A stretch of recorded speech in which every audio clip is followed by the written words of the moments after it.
Hello guys, DAV notes class 7 YouTube channel में आप सभी का स्वागत है। आज के वीडियो में हम क्लास 7 डीएवी के सोशल साइंस सब्जेक्ट के chapter number 3 the surface and interior of the अर्थ को शुरू करने वाले हैं। तो चैप्टर को शुरू करने से पहले हम चैप्टर का एक प्रीव्यू देख लेते हैं।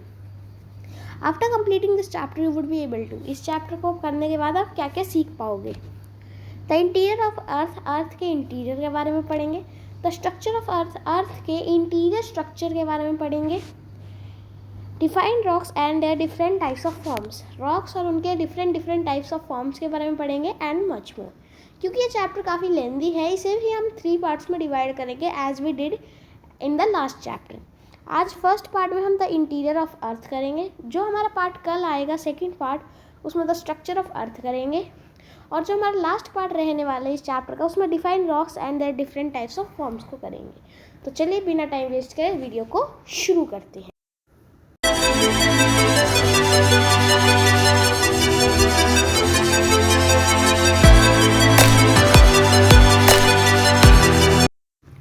सो यहाँ पे मैंने हमारा चैप्टर ओपन कर लिया। Chapter number 3 the surface and the interior of the earth.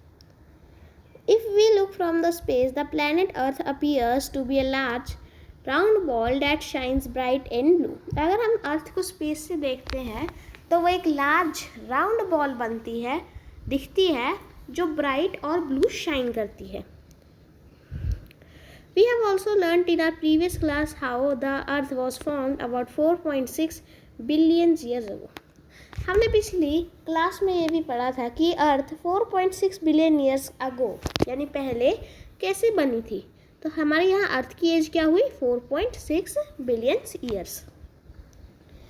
We also know that the sun is a star and the planets revolving around it had come out of it in the distant path. However the earth is the only planet where conditions are favourable for sustenance of life. हमारे जो सन है वो एक star है, उसके around बहुत सारे planets round लेते हैं, रिवॉल्व करते हैं, पर उसमें से सिर्फ एक अकेली अर्थ ऐसी है जिसमें लाइफ सस्टेनेबल है। Since its birth the earth as well as the other planets are undergoing changes. Earth के जन्म से लेकर अब तक अर्थ में बहुत सारे चेंजेस आए हैं, so is with the other planets. Let us therefore study the structure of the Earth interior and the internal forces which have led to the formation of its surface. तो चलिए अब हम अर्थ ये इंटीरियर और internal forces के बारे में study करेंगे जिन्होंने अर्थ की सरफेस का फॉर्मेशन किया है। तो हमने यहाँ चैप्टर 2 जो था हमारा the earth and the changes on it, उसमें हमने एक्सटर्नल प्रोसेसेस के बारे में पढ़ा था, और इस चैप्टर में हम इंटरनल प्रोसेसेस यानी इंटरनल फोर्सेस के बारे में पढ़ेंगे।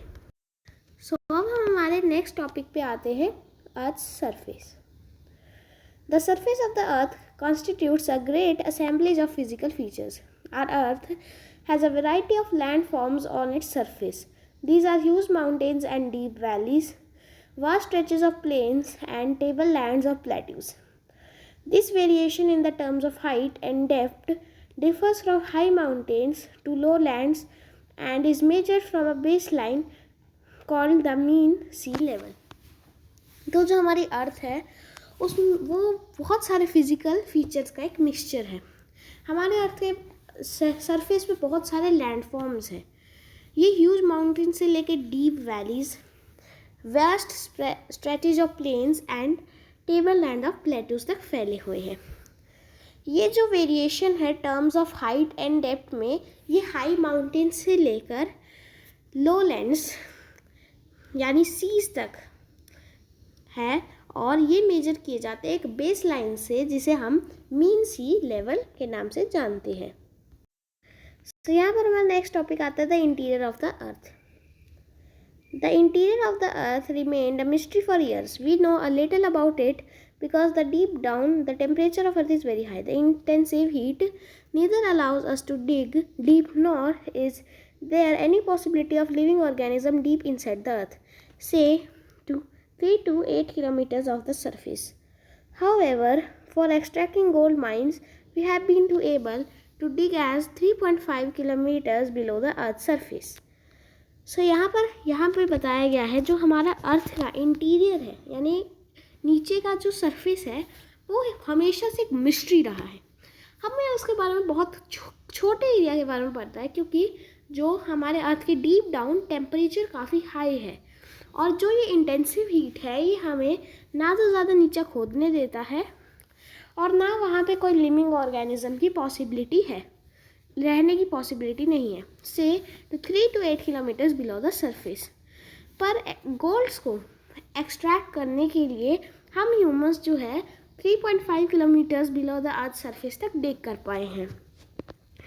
Our knowledge of earth interior is therefore based on indirect observations like, जो हमारे अर्थ की इंटीरियर की इंफॉर्मेशन है वो बहुत ही इनडायरेक्ट ऑब्जर्वेशंस पर बेस्ड है, जैसे कि the behaviour of seismic waves and और earthquakes, behaviour of seismic waves and earthquakes, the occurrence of volcanoes की अकरेंस के कारण।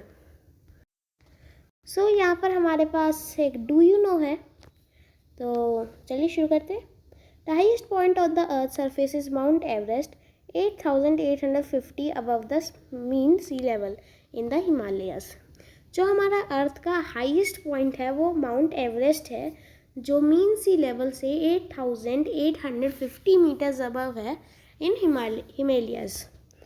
The lowest point is the bottom of Mariana trench 11,034 metres below the sea level in the Pacific ocean.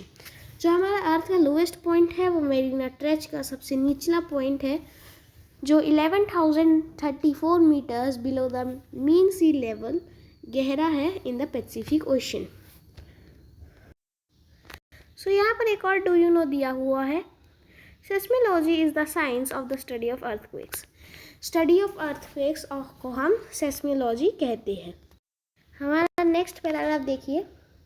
The earthquake is the shaking and the trembling of earth surface caused by internal movements. जो हमारा earthquake होता है उस term को हम कहते हैं जब हमारी अर्थ शेक करती है due to internal movements. The shock waves generated by an earthquake have their origin at focus inside the earth. जो ये शॉक वेव्स होती है ये अर्थ के इनसाइड के मूवमेंट से जनरेट होती है। These waves then travel on the Earth's surface in different direction with a different speed. These speed of waves depends on the nature of material they pass through. फिर जो ये waves होती है ये अर्थ के सरफेस की तरफ ट्रैवल करती है इन डिफरेंट स्पीड्स। जो ये स्पीड इन वेव्स की जो होती है वो डिपेंड करती है नेचर ऑफ मटेरियल जिससे पास करते हैं। सो यहाँ पर हमारा नेक्स्ट पैराग्राफ है। There are two types of seismic wave. हमारे seismic waves के 2 types होते हैं, the P wave and the or primary wave, which can travel through both solid and liquid mediums and is faster in speed. जो पहला type होता है वो P wave होती है, या हमें उसे प्राइमरी वेव भी कहते हैं, जो दोनों सॉलिड और लिक्विड मीडियम से ट्रैवल कर सकती है और स्पीड में ज़्यादा तेज़ होती है। The S wave or the secondary wave on the other hand can only pass through solid medium and that's too at a slower speed. जो हमारी S wave या secondary wave होती है वो सिर्फ solid medium से पास कर सकती है और वो भी काफ़ी slow speed पर। The study of the behavior of these waves tell us about the Earth's interiors.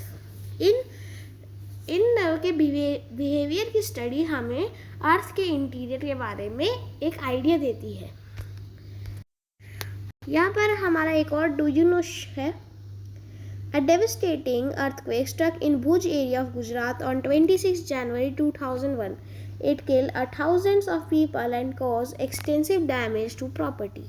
एक बहुत ही खतरनाक अर्थक्वेक हमारे गुजरात के भुज एरिया में आया था ऑन 26 जनवरी 2001 में, और इसने हज़ारों लोगों की जानें ले ली थी और बहुत सारा एक्सटेंसिव डैमेज किया था प्रॉपर्टी पर। Barren land is active volcano in Andaman and Nicobar islands in India. Barren island जो है वो एक एक्टिव वोल्केनो है जो अंडमान और निकोबार आइलैंड्स ऑफ इंडिया में प्रेजेंट है। सो आज का वीडियो आप सभी को कैसा लगा, आशा करता मैं आप सभी को आज का वीडियो बहुत अच्छा लगा होगा। अगर आपको इस वीडियो से कुछ भी सीखने को मिला तो प्लीज़ वीडियो को लाइक कर दीजिएगा, और अगर आपको DAV क्लास 7 से इसी चैनल पर और भी कंटेंट चाहिए तो हमारे चैनल को सब्सक्राइब कर दिएगा। मिलेंगे एक और नए वीडियो के साथ। Bye bye.